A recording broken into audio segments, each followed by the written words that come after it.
Space and a very strong message to the market infrastructure institution. SEBI has actually imposed a 25 lakh rupee penalty on BSE for multiple regulatory lapses as well. Let's get in Charu to get more on this. Charu.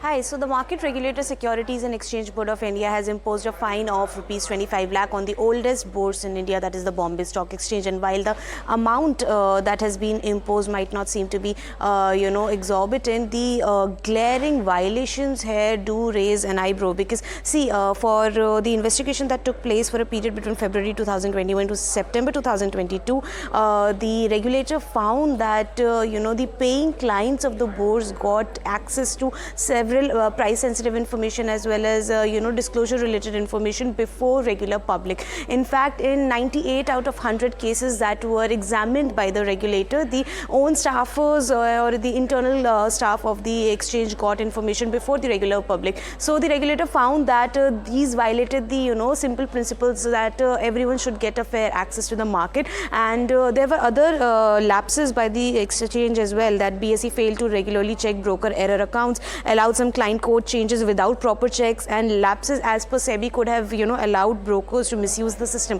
While the bourse told the regulator that it did not directly benefit from what has happened, the regulator found that being a frontline regulator itself, exchange cannot be expected to indulge in such lapses and came out with this penalty.